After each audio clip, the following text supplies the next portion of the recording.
कहानी का ये सब भाग देखने से पहले इसके पहले सभी भाग अवश्य देखें। लाइब्रेरी से फाइल लेकर धारा सीढ़ियों की तरफ पहुंची।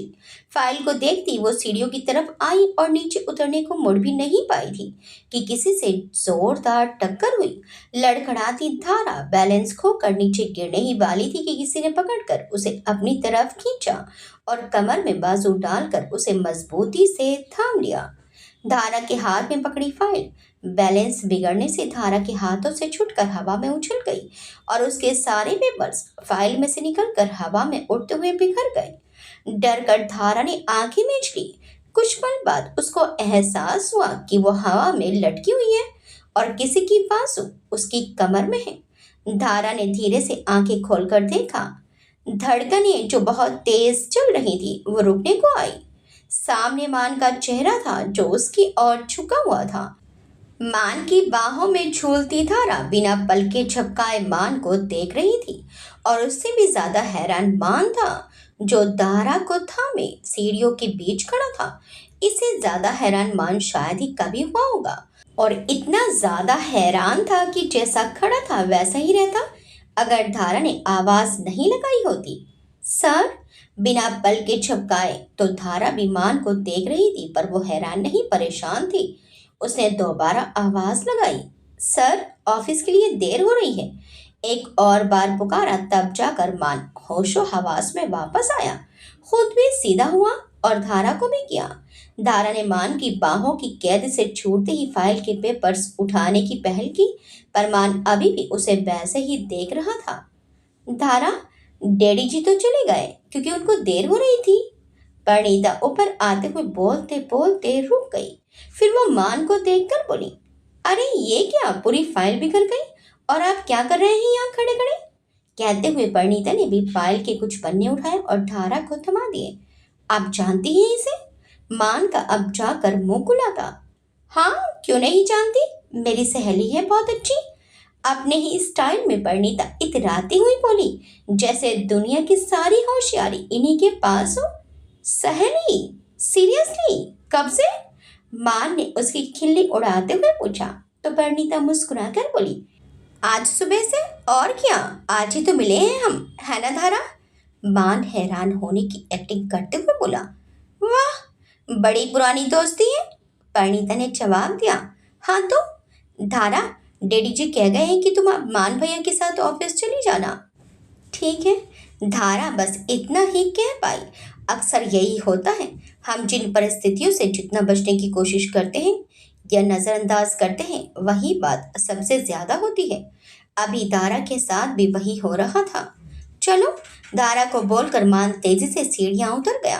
पीछे धारा भी थी पर धीमे कदमों से।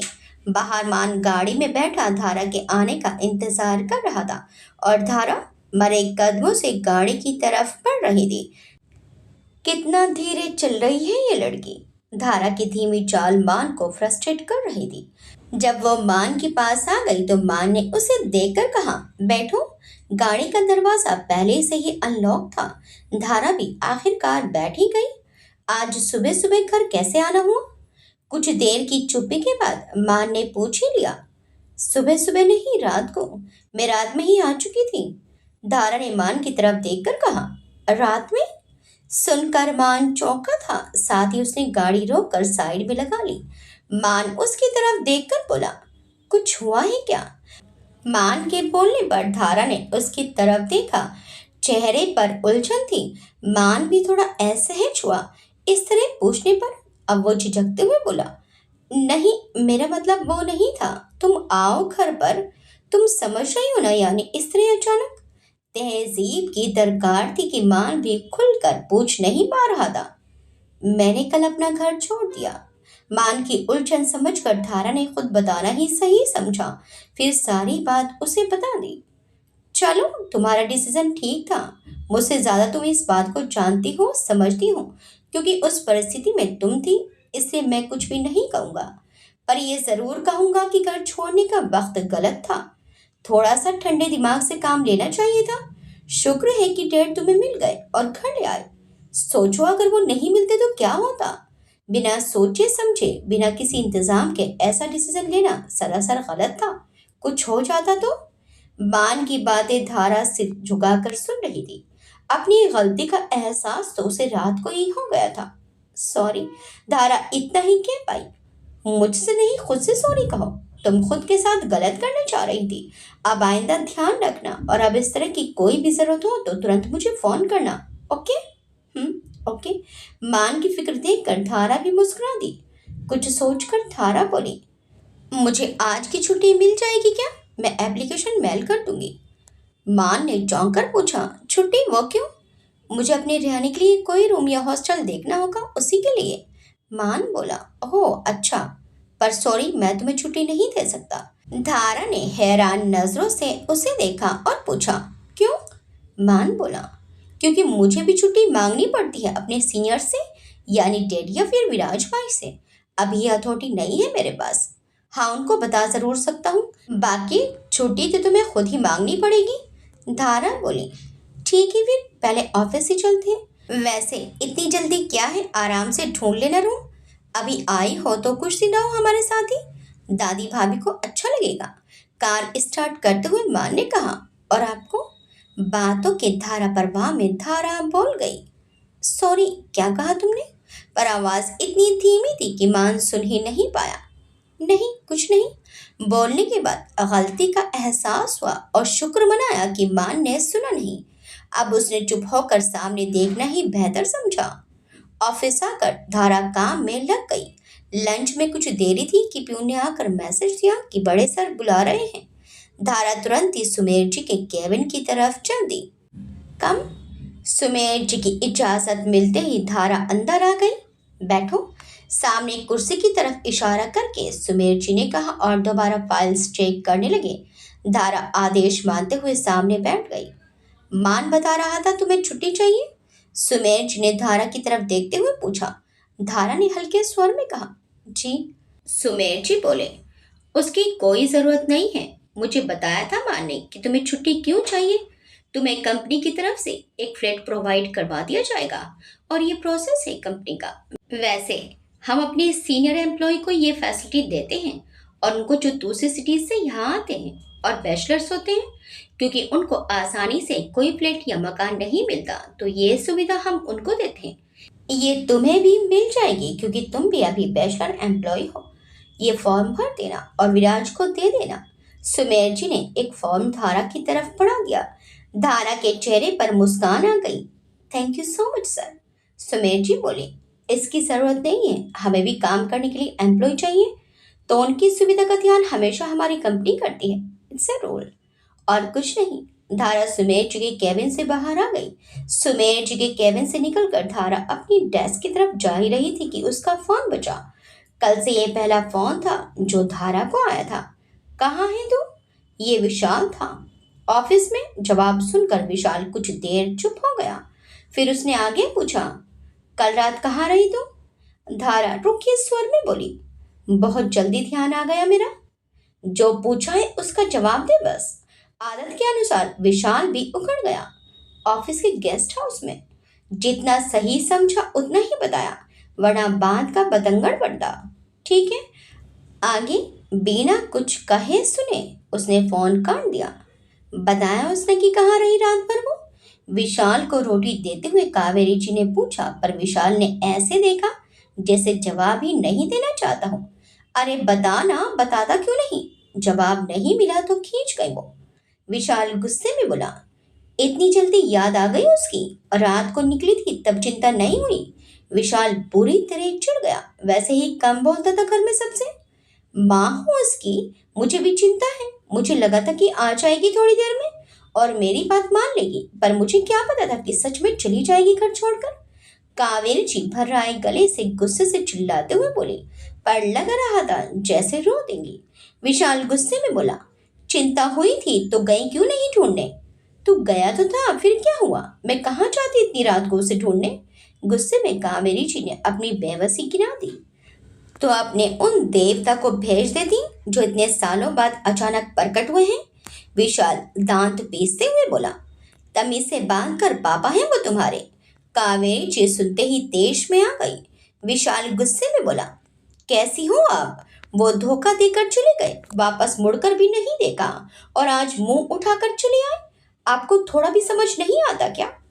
तमीज से बात कर, बाप है वो हमारे। दोनों की बहस में अब नीलेश भी बीच में आ गया। बाप और ये वो तो धारा थी जिसने इतने सालों से ये घर और हम सबको संभाला। विशाल ने दरवाजे की मुंडेर पर खड़े मयंक जी को देखकर गुस्से और चिढ़ से कहा, आज बड़ा प्यार आ रहा है उस पर तो, फिर कल क्यों नहीं चला गया उसके साथ? नीलेश ने अपना हाथ नचाते हुए कहा और कावेरी जी दोनों को देख रही थी। विशाल नीलेश को घूर कर बोला, गलती हो गई जो उसके साथ नहीं गया, और याद रखना बहुत पछताओगे एक दिन। बेटा विशाल, बात सुनो मेरी, हम परिवार हैं, हमें मिलकर रहना है। मयंक जी भी अब बीच में आकर बोलने लगे, दूर रहो मुझसे आप। और परिवार में धारा भी आती है जो आपकी वजह से घर छोड़ चुकी है, जिसको किसी ने नहीं रोका। मैं बेटा हूँ, जिंदगी भर आपकी सेवा करूंगा। मुझसे इस उम्मीद में हो आप तो भूल ही जाओ। धारा नहीं हूं मैं जो अपनी मेहनत की कमाई धोखेबाज, निकम्मे और कामचोर लोगों पर खर्च करूंगा। मयंक जी की बात बीच में ही काट कर विशाल ने उनको आईना दिखा दिया। तेरी भी जबान चलने लगी उस धारा की तरह। नीलेश गुस्से में विशाल को मारने दौड़ा, पर विशाल ने उसका हाथ पकड़कर धक्का दे दिया। कावेरी जी दोनों को छुड़ाने के लिए भागी, पर तब तक नीलेश दूर जाकर वही औंधा मुंह गिर चुका था जहां सोनल खड़ी थी और जमीन पर टेढ़े मेढ़े पड़े नीलेश को घूर रही थी। विशाल गुस्से में बोला, फिर कह रहा हूं, धारा नहीं हूं मैं। हाथ उठाया तो हाथ तोड़ दूंगा। तुम्हारी कमाई नहीं खा रहा जो तुमसे मार खाऊंगा। सबको घूरता हुआ विशाल अपने कमरे में चला गया और पीछे से कावेरी जी हैरान परेशान खड़ी विशाल के नए रूप को देख रही थी। उनको इस बात की बिल्कुल उम्मीद नहीं थी। वहीं सोनल जोर जोर से विशाल को गालियां देकर नीलेश को उठाने में मदद करने लगी। मयंक जी का चेहरा सफेद फक हो गया था और सारी उम्मीदों पर पानी फिरता दिख रहा था। कावेरी जी मुंह पर साड़ी का पल्लू रखकर सुबकते हुए कमरे में चली गई। Thank you. दारा मान के केबिन में किसी काम से गई तो लगे हाथ साथ में कह दिया। किस लिए? मान ने हाथ में पकड़ा पेन मेज पर रखते हुए धारा से पूछा। धारा मुस्कुराते हुए बोली, आपने मेरी प्रॉब्लम सॉल्व कर दी और रूम ढूंढना नहीं पड़ा। कुछ ही दिन में कंपनी की तरफ से फ्लैट अलॉट हो जाएगा। धारा ने खुश होकर बताया तो मान बोला, इसके लिए मुझे थैंक यू कहने की जरूरत नहीं है। ये मैंने नहीं किया, बस डैड को बताया था और उन्होंने भी रूल्स ही फॉलो करके तुम्हारी मदद की है। वैसे रेंट भी कटेगा तुम्हारी पेमेंट से। हाँ देखा था फॉर्म फिल करते टाइम, पर वो तो मैं खुद ढूंढती तब भी देना ही पड़ता ना। पर एक सेफ प्लेस पर मिल जाएगा बिना ढूंढे।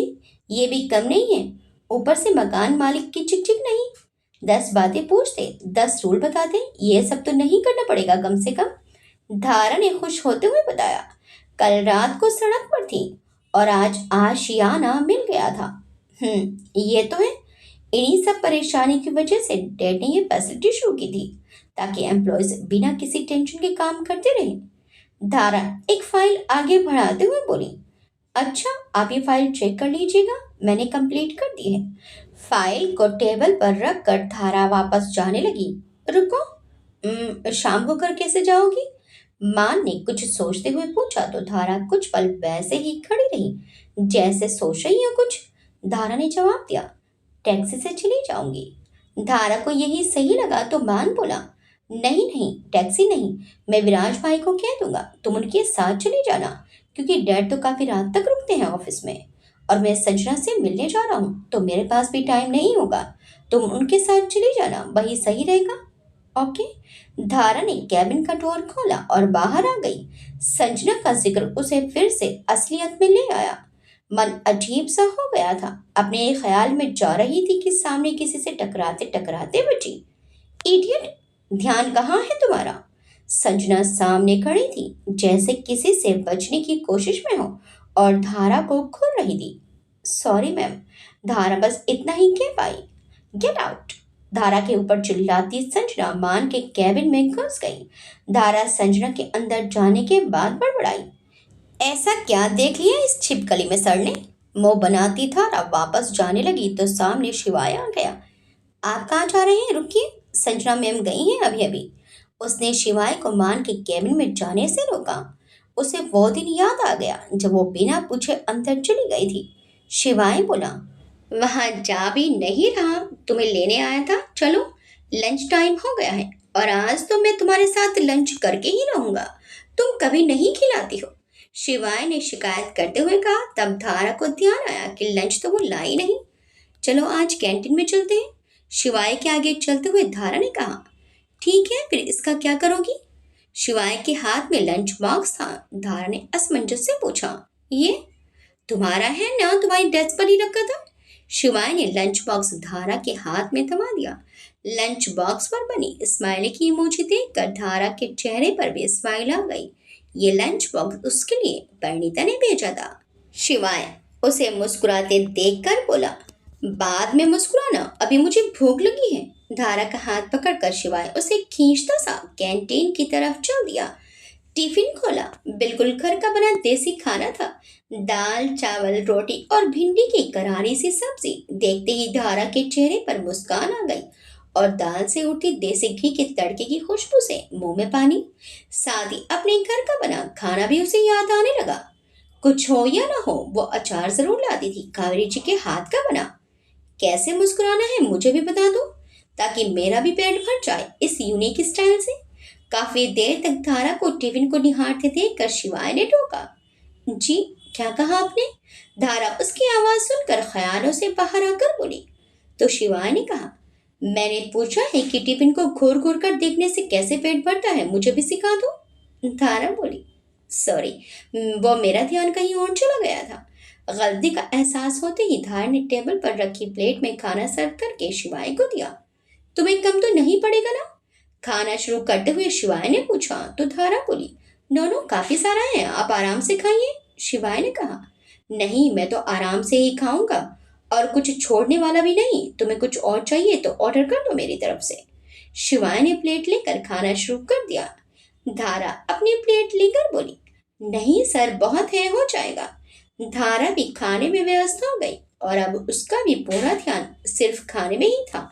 शिवाय ने चावल खाते खाते नजर उठाकर धारा को देखा, जो अब बस खाने में ही तल्लीन थी। शिवाय देखकर मुस्कुरा उठा और अब वो अपना खाना छोड़कर धारा को ही निहार रहा था। मान और संजना दोनों एक होटल में डिनर करने के लिए आए थे। डिनर करने के बाद वो लोग बाहर आने लगे। मान की बगल में चलती संजना होटल के एग्जिट पर पहुंची ही थी कि सामने किसी को देखकर मान से थोड़ी अलग हो गई। फिर उन लोगों को अपनी तरफ देखता पाकर संजना ने अपना रास्ता दूसरे गेट की तरफ बदल लिया। तभी एक लड़के ने कहा, हे मान, कॉन्ग्रेचुलेशंस बड़ी। उसने इतनी जोर से बोला कि आवाज संजना के कानों तक भी गई। मान ने भी एक नजर संजना पर डाली और मुस्कुरा दिया, पर वो रुकी नहीं और गेट की तरफ बढ़ गई। थैंक यू भाई, तुम दोनों यहाँ कैसे? मान उनके साथ ही रुक कर बात करने लगा। मीटिंग थी, करण ने कहा, पर उसका ध्यान आगे जा चुकी संजना पर था। मान बोला, ओके, अभी तो मैं चलता हूँ, देर हो रही है, फिर मिलते हैं क्लब में संडे को। संजना गाड़ी में जाकर बैठ चुकी थी। उसे ना रुकते देखकर मान भी जल्दी से निकल आया। आग से खेल रही है ये, साहिल ने करण की तरफ देखते हुए कहा और अंदर की तरफ चले गए। मान आकर गाड़ी में बैठ गया। तुम रुकी नहीं? मान ने गाड़ी स्टार्ट करते हुए पूछा। मेरा मन नहीं था बात करने का, कुछ अच्छा नहीं लग रहा था तो मैं आ गई। संजना ने अपना पसीना पोंछते हुए कहा। क्या बात कर रहा था वो तुमसे? संजना ने मान से अपनी अंदर की बेचैनी को छुपाते हुए पूछा। तो मान बोला, कुछ खास नहीं, बस बधाई दे रहा था। बात ज्यादा नहीं हो पाई क्योंकि तुम जो चली आई थी। अब तुम्हें छोड़कर उससे कैसे बात करता? वैसे हुआ क्या, अभी तो तुम ठीक थी? मान ने संजना का माथा छूते हुए पूछा। संजना बहाना बनाते हुए बोली, थकान हो रही है, हॉस्पिटल से सीधे तुम्हारे ऑफिस आ गई थी और वहां से यहाँ होटल आ गई। ऐसा करो मान, मुझे घर छोड़ दो। मान बोला, अगर ऐसा था तो पहले ही बता देती, मैं घर ही ले चलता तुम्हें। मान ने गाड़ी आगे बढ़ा दी। संजना बाहर की तरफ देख रही थी। बस एक करण ही था जो उसके और वंश के बारे में जानता था, इसलिए संजना उससे बचकर आ गई थी। इधर धारा के घर पर, कावेरी, ये पैसे कम क्यों हैं? मयंक जी ने बैग में रखे पैसों को टटोलते हुए पूछा। तो कावेरी जी बोली, नीलेश ने लिए हैं, कह रहा था कि कोई काम डालना है। वैसे आप क्या काम करते हैं? कोई बिजनेस था या नौकरी? अब जाकर कावेरी जी ने मयंक जी से उनके बारे में पूछा था, जिसको सुनते ही मयंक जी के चेहरे की हवाइयां उड़ गई। मैं उन्हीं की कंपनी में काम करता था, पर अभी उसे छोड़ा तो काम भी छूट गया। मयंक जी बात को घुमा फिरा कर बता रहे थे। कावेरी जी ने पूछा, और वो बच्चा जिसके तुम पिता हो, तुम्हारा ही है ना? अब जाकर कावेरी जी थोड़े देश में आई थी और जीवन में पहली बार वो मयंक जी से इस तरह का सवाल कर पा रही थी। मयंक जी घबरा कर बोले, नहीं नहीं, मेरा नहीं है, बताया तो था वो उसका शादी से पहले का ही था, उसके प्रेमी का, जिसने उसे बाद में शादी करने को मना कर दिया था। कावेरी जी ने पूछा, तो तुम्हें कहाँ मिली वो जो तुमने उससे शादी कर ली? काम मांगने गया था तो उसके पिता ने काम की जगह अपनी बेटी से शादी करने को कहा। प्रेग्नेंट थी, इज्जत दांव पर लगी थी समाज में, और कोई मिल नहीं रहा था जो पहले से ही पेट से हो चुकी औरत से शादी करे। मुझे लालच दिया तो मैं मान गया। बताते हुए मयंक जी झेप रहे थे और अपनी नजरें लगातार इधर उधर घुमा रहे थे। कावेरी जी से नजर मिलाने में पहली बार डरे थे वो, और कावेरी जी भी सामने खड़ी उन्हें ही घूर रही थी। वो गुस्से में बोली, अच्छा, इसलिए हम सबको छोड़कर भागे थे? मयंक जी घबरा कर बोले, नहीं ऐसा नहीं है, मैं वापस आता, पर मजबूरी थी तो। मजबूरी या लालच? कावेरी जी को राय तो मयंक जी बोले, तो क्या करता? उसका बाप पैसे ही नहीं दे रहा था जो उसने वादा किया था। दूंगा दूंगा करते करते इतना टाइम निकाल दिया, और मेरी जरूरत तो उसकी डिलीवरी होते ही खत्म हो चुकी थी। उसके बच्चे को पिता का नाम मिल गया था, बस मुझे दूध में पड़ी मक्खी की तरह उठाकर फेंकने की कोशिश कर रहे थे। मैं ढीठ बनकर पड़ा रहा वहां। बेध्यानी में मयंक जी ने बाकी सारी असलियत भी बयान कर दी कावेरी जी के सामने। अपने पति की जलील हरकतों और कारस्तानियों को सुन रही थी वो। पहली बार दिल में नफरत उठी थी पति के लिए। वो उन्हें घूरकर बोली, तुमने तो कहा था कि तुम्हारे पास पैसा और काम दोनों है। मयंक जी बोले, हाँ तो पैसा है ना, लाया तो हूँ, और भी है, बैंक में रखा है, और नौकरी का अभी कुछ पता नहीं है। अब उन लोगों को छोड़कर आया हूँ तो कुछ तो हर्जा होगा ही। पहले तो मुझे मैनेजर बनाया हुआ था। तुम अब ये पैसा संभाल कर रखना, किसी को देना मत। अब समझी? बक्से में रख कर ताला लगा दो। वक्त का कुछ पता नहीं है, मैं कल से ही वापस काम पर जाऊंगा। कहते हुए ही मयंक जी उठे और बाहर की तरफ निकल गए। उनके बाहर आते ही कमरे के बाहर कान लगाकर बातें सुनती सोनल हड़बड़ा कर सीधी खड़ी हो गई। वो झेंपते हुए बोली, वो काम से आई थी। दांत दिखाती सोनल अपने कमरे में घुस गई और मयंक जी उसे देखते ही रह गए।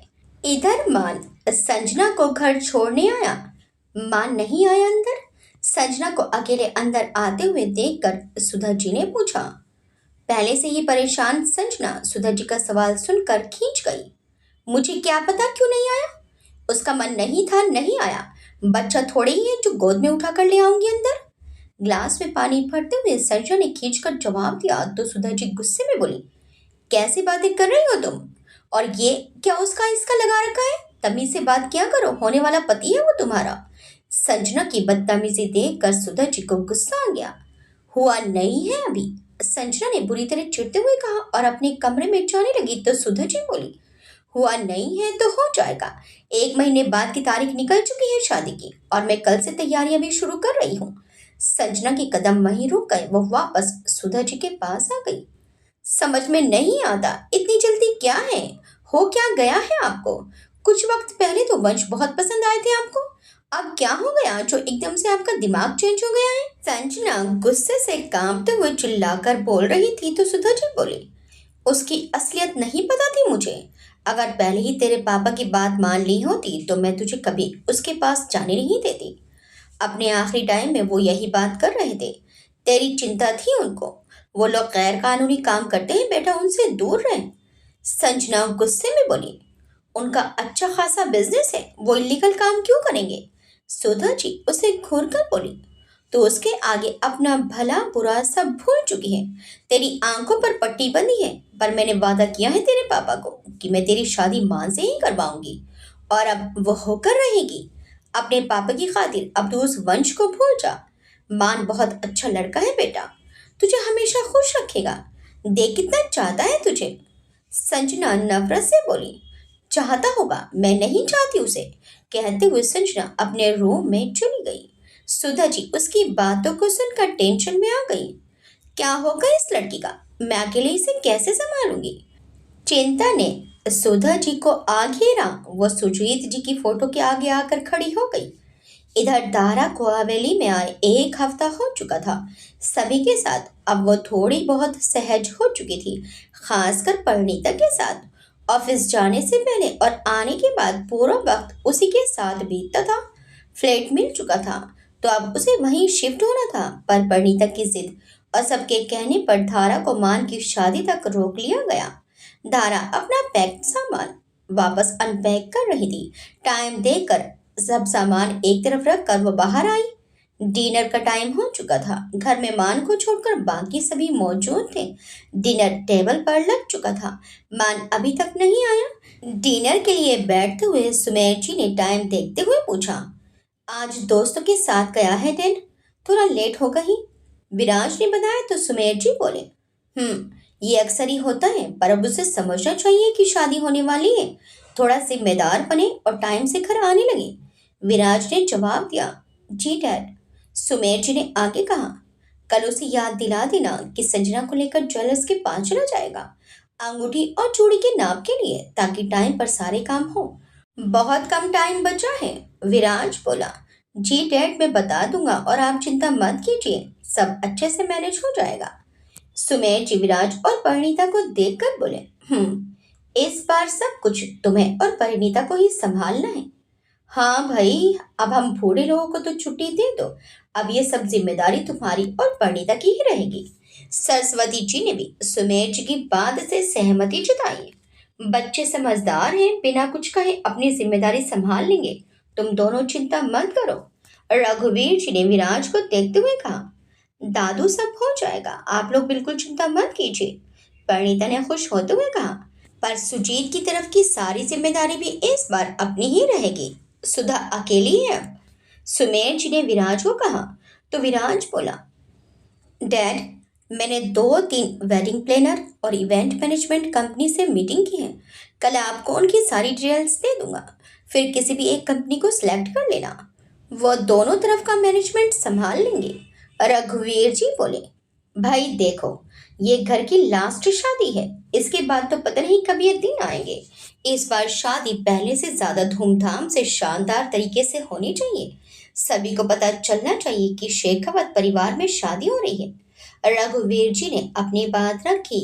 विराज ने सभी को भरोसा दिलाया, आप सब बिल्कुल चिंता मत कीजिए, सब बहुत अच्छे से होगा। खाना हो चुका था तो सब उठने लगे। पता करो कहाँ है वो, अब से उसका ज्यादा देर तक बाहर रहना बंद कर दो। रघुवीर जी ने जाते जाते विराज को देखते हुए कहा और अपने कमरे की तरफ चले गए। साथ में सरस्वती जी भी चली गई। डैड, आप भी आराम कीजिए, हम लोग बाहर गार्डन में हैं।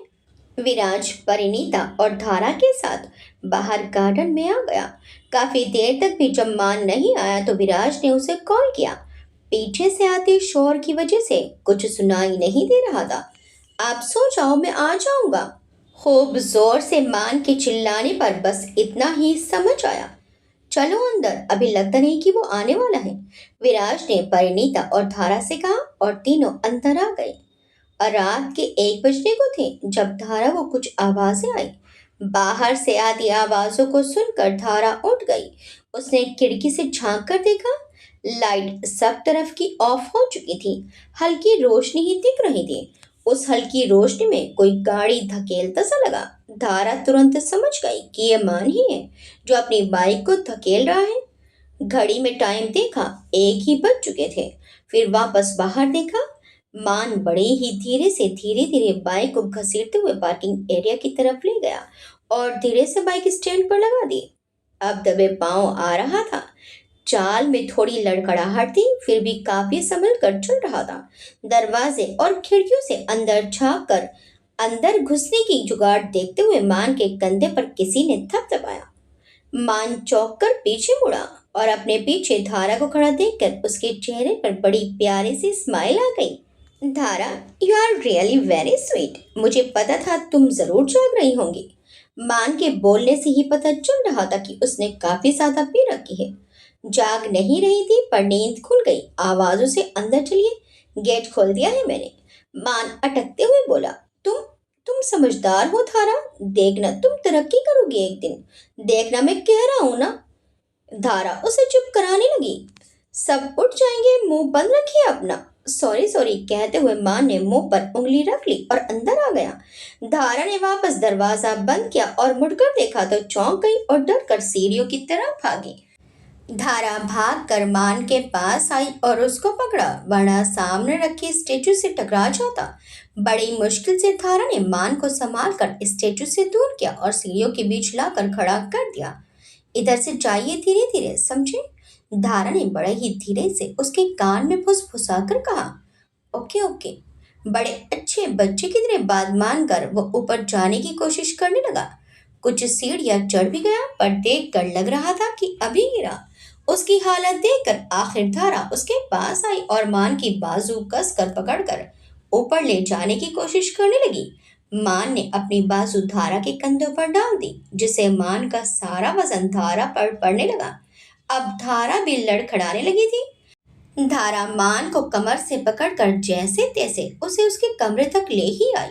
बड़े से कमरे के बीचों बीच रखे बेड के पास आकर धारा ने मान को बैठा दिया, पर मान बैठने की जगह तुरंत ही लेट गया।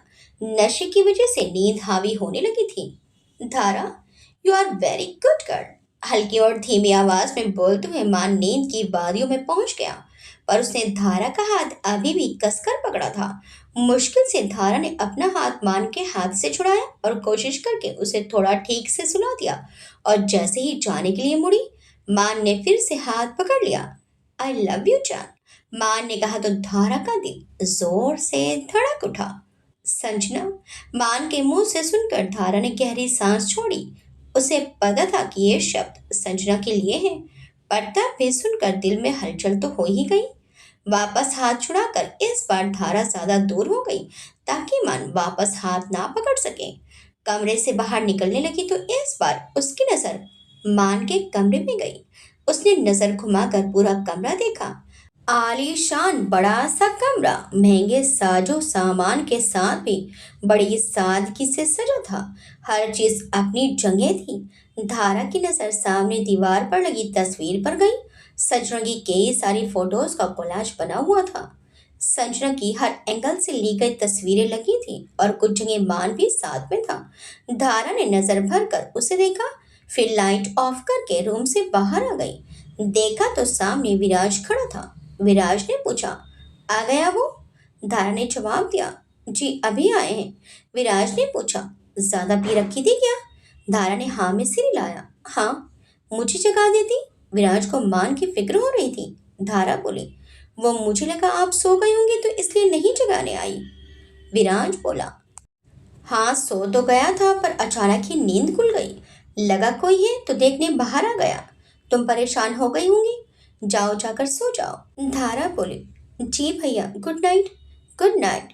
विराज से बात कर धारा नीचे चली गई और विराज मान के कमरे में चला आया और उसकी हालत देखी। बेहोशी से नींद में सोया मान का चेहरा पूरा लाल हो रहा था। विराज ने तुरंत ऐसी चालू किया, धारा को शायद ध्यान नहीं आया चलाने का।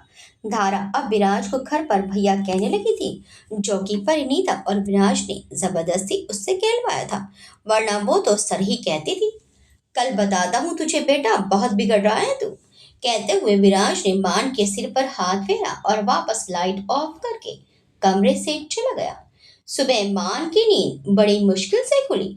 आंख खोलने की कोशिश की तो सिर में तेज दर्द उठा और जी मचल गया। वापस आंखें कसकर बंद कर ली। बाथरूम तक जाने की हिम्मत नहीं हो रही थी। पास का पिलो उठाकर अपने मुंह पर रख लिया और पूरी बाजू से उसे अपने सिर पर रखकर दबाव बनाने लगा, पर कोई फर्क नहीं पड़ा। चल उठ और ये नींबू पानी पी। विराज ने झटके से मान के सिर के ऊपर रखा पिलो खींचकर अलग कर दिया। मान बड़ी मुश्किल से आंख खोल कर देख पाया, सामने विराज खड़ा था, हाथ में नींबू पानी का ग्लास पकड़े। मान बुरा सा मुंह बनाकर बोला, भाई सर में दर्द है गंदे वाला, प्लीज सो जाने दो। मान पूरा ब्लैंकेट में घुस गया और विराज ने उसे भी खींच लिया। उठ पहले और ये पी, तेरा हैंगओवर कम होगा। विराज ने कहा तो मान ने सीधे होते हुए बैठने की कोशिश की और जैसे तैसे बैठ गया। सॉरी भाई, मान ने बड़ी मासूमियत से कहा।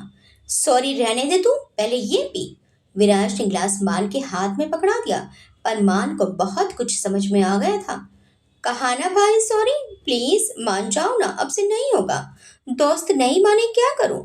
मान ने रोते से मुंह से कहा और वापस बेड पर पसरने लगा। पर विराज ने वापस लेटने भी नहीं दिया। पहले ये पी, कहते हुए उसने गिलास उसके मुंह पर लगा दिया।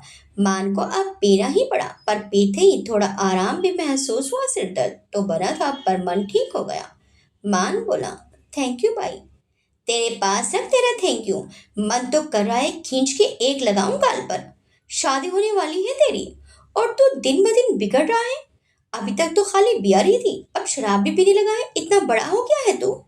विराज ने अच्छी खासी लताड़ लगाई और अभी बखशने का इरादा भी नहीं था। मान बेचारा सा मुंह बनाकर बोला, भाई दोस्त नहीं माने, आपको तो पता है मैं पीता नहीं हूँ, पर वो लोग नहीं माने। विराज उसे घूर कर बोला, बच्चा है तू कि जबरदस्ती कोई कुछ भी खिला पिला दे। बच्चे भी नहीं खाते पीते जबरदस्ती करने पर तो। और ये बता, इतनी पीकर तू बाइक चलाकर वापस कैसे आया? कुछ हो जाता तुझे तो? पता है ना, कुछ ही दिनों में शादी होनी है तेरी। कितना गलत काम किया है तूने, पता भी है। इस बार तो मिराज मान के बिल्कुल करीब आ गया और उसको पास आते देखकर मान ने अपने दोनों गालों पर अपनी हथेलियां रख ली और डर के मारे विराज को देखने लगा। बताता क्यों नहीं? बाइक क्यों चलाई? गाड़ी से क्यों नहीं आया ड्राइवर के साथ? सॉरी भाई, मुझे तो याद ही नहीं कि मैं घर कैसे आया। मान ने बड़ी मासूमियत से कहा। हाथ अभी भी उसके गालों पर ही थे और उसकी बात सुनकर ताज्जुब से विराज ने अपना माथा पकड़ लिया। फिर वो उसे गुस्से में बोला, अगर आज के बाद तूने फिर ड्रिंक की तो मुझसे तो जिंदगी भर बात मत करना। मान बोला, सॉरी भाई ना, ऐसे मत बोलो। मान अब विराज को मनाने उठकर उसके पास आया। अभी भी थोड़ा बहुत हिल रहा था, सिर जो चकरा रहा था। आज तो घर में किसी को पता नहीं चला। इसके लिए धारा को थैंक्स कहना और इसके बाद फिर ऐसी हरकत की तो मैं खुद तुझे उसी वक्त डैड के सामने ले जाकर खड़ा कर दूंगा। विराज ने उंगली दिखाते हुए धमकाया। चल, अब आज ऑफिस आने की जरूरत नहीं है। घर से सीधे दादी और परिणीता को लेकर ज्वेलर के यहाँ चले जाना। संजना हॉस्पिटल से वहां पहुंच जाएगी। बात हो गई मेरी सुधा आंटी से, उनको बता दिया है मैंने। मान सिर झुकाकर बोला, जी भाई। आज तो मान इतना आज्ञाकारी हो रखा था कि कहने पर कुएं में भी कूद जाता। मान परिणीता और दादी को लेकर समय से ज्वेलर के यहाँ पहुंच गया।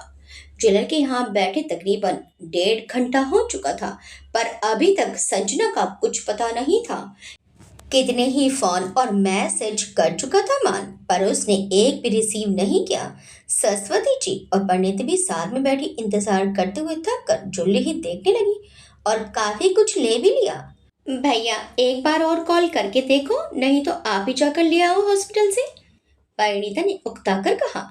हाँ देखता हूँ भाभी। मान को भी परिणीता और दादी के आगे शर्मिंदगी महसूस होने लगी थी। दोनों कब से बैठी थी और अब उसे संजना पर गुस्सा आने लगा था। दोबारा फोन उठाया ही था करने के लिए तो उसी वक्त संजना का मैसेज आया, जिसको पढ़ते ही मान का चेहरा गुस्से से लाल होने लगा। संजना का इंतजार करते हुए 2 बार कॉफी और ड्रिंक्स सर्व किए जा चुके थे। उन सबके आगे शोरूम के बड़े मालिक खुद आए थे आज उन लोगों को अटेंड करने। बहुत ही कम होता था कि शेखावत परिवार से कोई आए, बल्कि यही लोग जाते थे हमेशा अपनी ज्वेलरी कलेक्शन लेकर हवेली। पूरा स्टाफ खातिरदारी में लगा था। मैं अभी बिजी हूँ, नहीं आ सकती, तुम अपने आप मैनेज कर लो प्लीज। पिछले 2 घंटे से संजना का इंतजार करते मान ने जब मैसेज पढ़ा तो गुस्से से मन भर गया। बड़ी ही मुश्किल से खुद को कंट्रोल किया और ये पहली बार था जब उसे संजना पर गुस्सा आया था।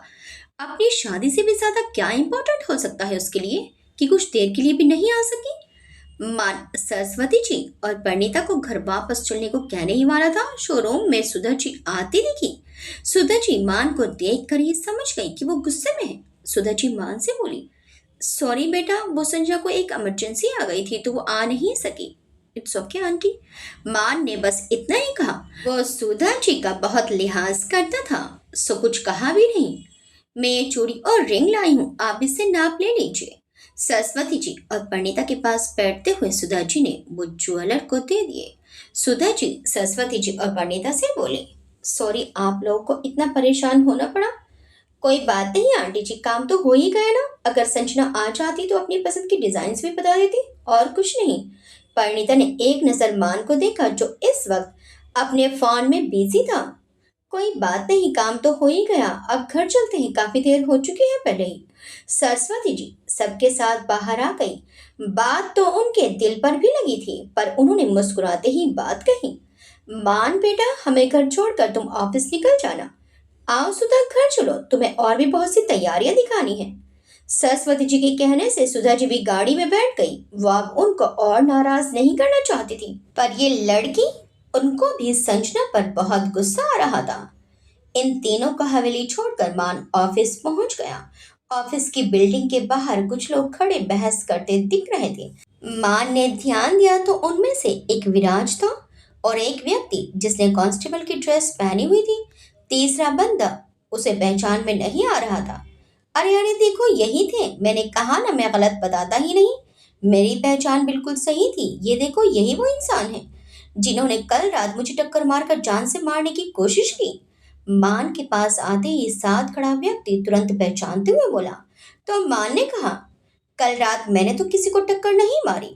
मान उसकी बात सुनकर ही हैरान रह गया था। अरे साहब जी, ये सही बोल रहा है, हमने भी बहुत समझाने की कोशिश की, ऐसा हो ही नहीं सकता, पर ये मानता ही नहीं। साथ खड़ा कांस्टेबल अपने पीले दांत दिखाता हुआ गाली देकर बीच में ही बोल पड़ा। कुटिल मुस्कान के साथ चेहरे से काइया किस्म का लग रहा था। भाई, मान ने विराज को कुछ कहना चाहा पर उसने रोक दिया। तब तक एक एम्प्लॉय ने आकर हाथ में एक मोटा सा लिफाफा पकड़ा दिया। ये पकड़ो और निकलो यहाँ से, दोबारा यहाँ दिखाई मत देना। विराज ने वो लिफाफा दूर से ही उछाल कर सामने वाले को दिया। हाथ में आते ही उसने लिफाफा खोलकर देखा। अंदर नोटों की गड्डियां देखकर दोनों के चेहरे पर चमक आ गई। अरे साहब कैसी बातें करते हो, अभी यहाँ आया तो दूसरी टांग भी तोड़ दूंगा इसकी और जेल में डाल दूंगा वो अलग। आप चिंता मत कीजिए, हम संभाल लेंगे। कांस्टेबल ने बड़ी चापलूसी करते हुए कहा और दूसरे व्यक्ति को धक्का मारते हुए ले जाने लगा, और वो भी लंगड़ाने की एक्टिंग करते हुए साथ चल दिया। वो आदमी कोई और नहीं, धारा का भाई नीलेश था, जो कांस्टेबल को साथ लेकर आया था। चलो अंदर, पैसे वसूलने के हथकंडे हैं और कुछ नहीं। कहीं से देखकर लग नहीं रहा था कि उसे कोई चोट भी लगी है, विराज ने मान को साथ चलते हुए कहा। सेकंड फ्लोर की विंडो के बाहर की तरफ देखती धारा का चेहरा सफेद पड़ा हुआ था। कॉफी पीने के लिए वो कुछ देर के लिए यहाँ आकर खड़ी हुई थी। जब उसने ये नजारा देखा, नीलेश किसी कांस्टेबल को लेकर आया हुआ था, विराज किसी मीटिंग से लौटा था, उसे ये लोग गेट पर ही मिल गए। कुछ देर की बातें हुई जो दूर से दिख रहा था कि बहस हो रही है, फिर मान का आना और उसके बाद नीलेश को पैसे का लिफाफा पकड़ाना। धारा अपनी कॉफी भी पीना भूल चुकी थी। फटी आंखों से वो सब देख रही थी। समझ कुछ नहीं आया, बस इस बात की कि उसके भाई ने विराज से काफी सारी रकम वसूल की है। यहाँ क्या कर रही हूँ? आवाज सुनकर धारा चौंक गई और पीछे मुड़कर देखा तो मान खड़ा था। मान ने पूछा, इतने ध्यान से नीचे क्या देख रही थी? मान ने भी विंडो से नीचे देखा पर कुछ दिखा नहीं। कॉफी भी ठंडी हो गई है तुम्हारी, कहाँ खोई हो?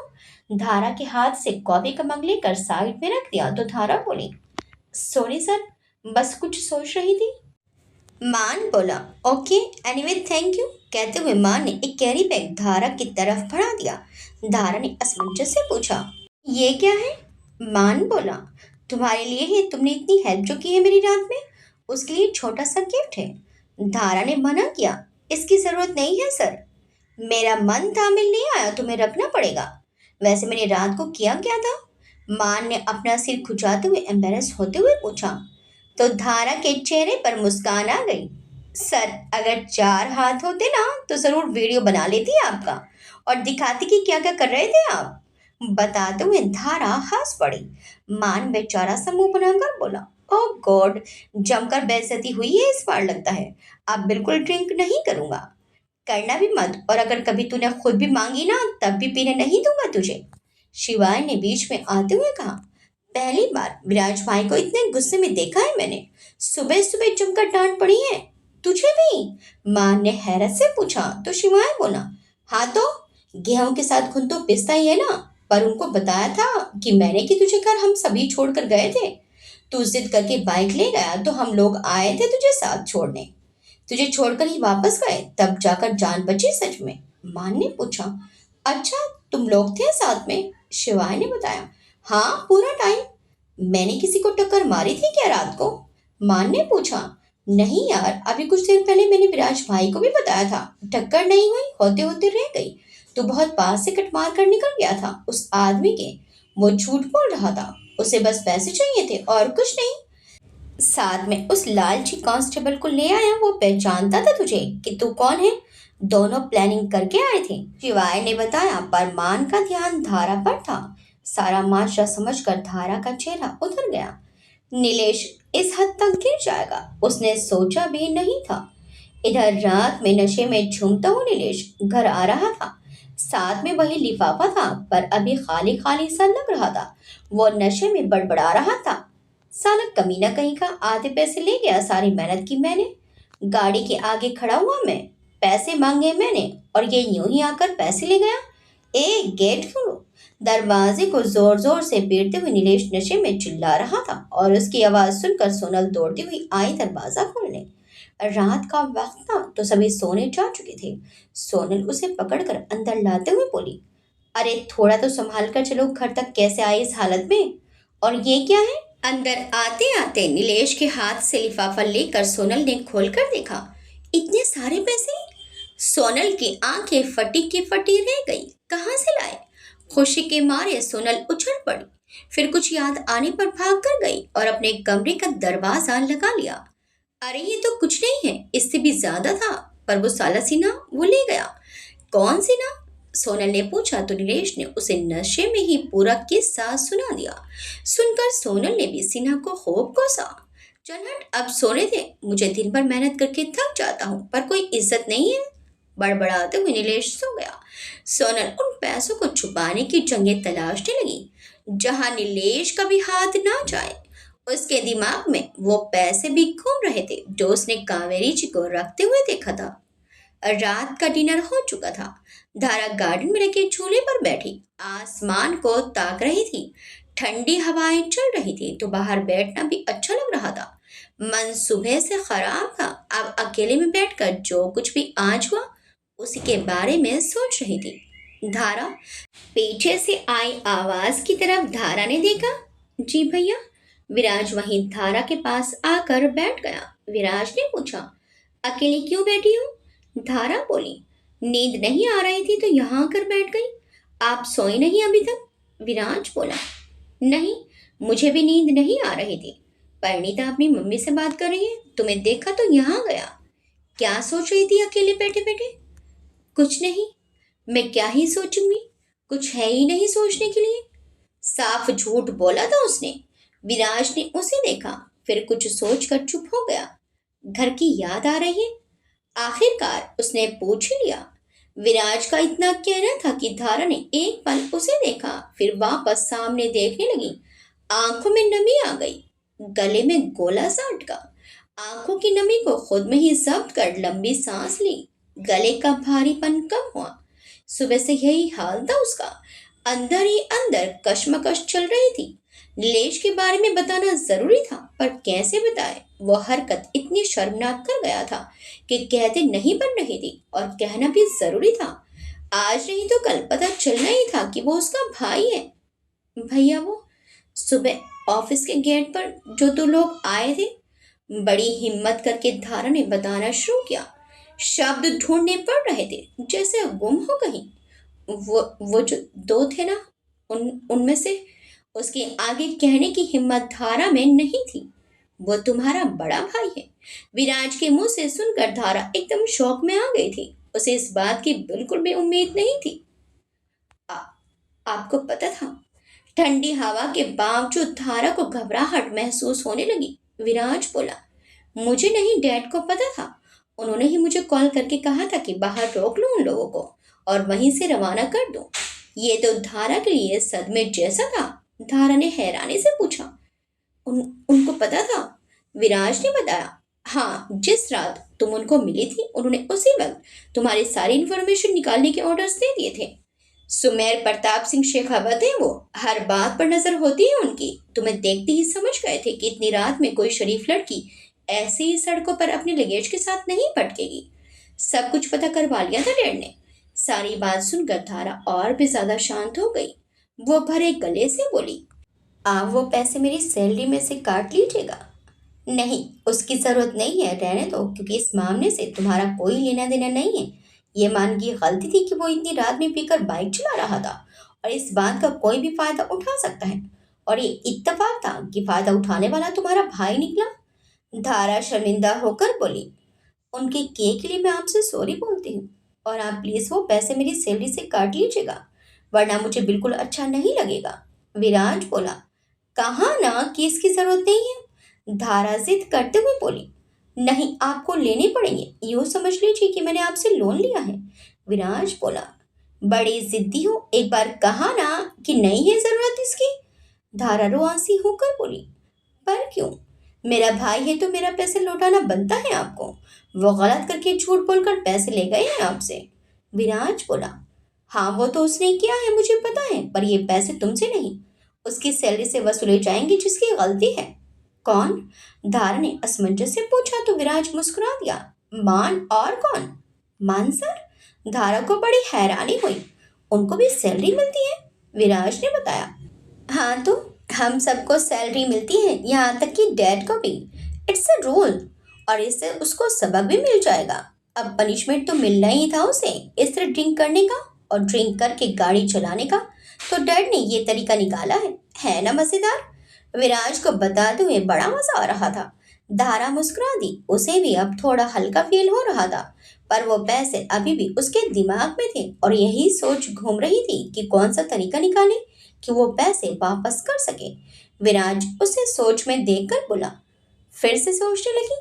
इतना नहीं सोचते, और फजूल की बातें तो बिल्कुल भी नहीं सोचनी चाहिए, टाइम वेस्ट होता है, समझी? चलो उठो, रात काफी हो गई है, अंदर चलो। विराज को गुड नाइट विश करके धारा अपने रूम में आई तो उसकी नजर सामने टेबल पर रखे कैरी बैग पर गई, जो सुबह माँ ने उसे दिया था, जिसे वो देखना भूल गई कि इसमें क्या है। कैरी बैग से गिफ्ट बॉक्स निकाल कर धारा उसे अलट पलट कर देखने लगी। बड़े खूबसूरती से पैक किया हुआ था। उसकी पैकिंग देखकर ही धारा का मन हुआ कि उसे ऐसे ही रख दे। इतना खूबसूरत लग रहा था वो बॉक्स, पर उसके अंदर क्या है ये भी जानना था। सो धीरे धीरे वो उस बॉक्स को अनरैप करने लगी। उस बॉक्स में से एक खूबसूरत डिजिटल घड़ी निकली। बेड पर बैठकर धारा अब अपने हाथ में पकड़ी उस महंगी सी डिजिटल घड़ी को घुमा घुमा कर देख रही थी। इतनी महंगी घड़ी उसने तो आज तक देखी नहीं थी, और ना ही उसे आदत थी इतने महंगे साजो सामान की। वो यही सोच रही थी कि करे क्या इसका, इसे भी उन महंगे सैंडल के साथ संभाल कर रख दे क्या।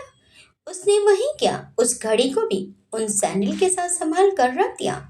इधर हवेली में मान की शादी की तैयारियां जोर शोर से चल रही थी और उधर संजना वंश के लिए तड़प रही थी। वंश फिर से आया था उससे मिलने, और इस समय उसे संजना को ज्यादा टेंशन देनी थी, जिससे वो मान के साथ नाटक को कंटिन्यू करती रहे। इस समय वंश संजना को जो भी बोल रहा था संजना वही कर रही थी। आज भी वो उससे मिलने जाने वाली थी, इस बात से बेखबर कि आज उसे कोई वंश की बाहों में लेटे हुए देख लेगा। आगे क्या होगा? क्या संजना का भेद खुल जाएगा? संजना को वंश के साथ आखिर कौन देख लेगा? कमेंट्स करके आप लोग बताइएगा। क्या वंश अपनी चाल में कामयाब हो पाएगा या शेखावत परिवार उसकी चाल को नाकामयाब कर देगा? देखिए इस कहानी के अगले भाग में। आपको ये कहानी कैसी लगी हमें कमेंट्स करके जरूर बताइएगा। वीडियो अच्छी लगी तो वीडियो को लाइक शेयर सब्सक्राइब करना मत भूलिएगा। मिलते हैं इस कहानी के अगले भाग में। Till then bye bye.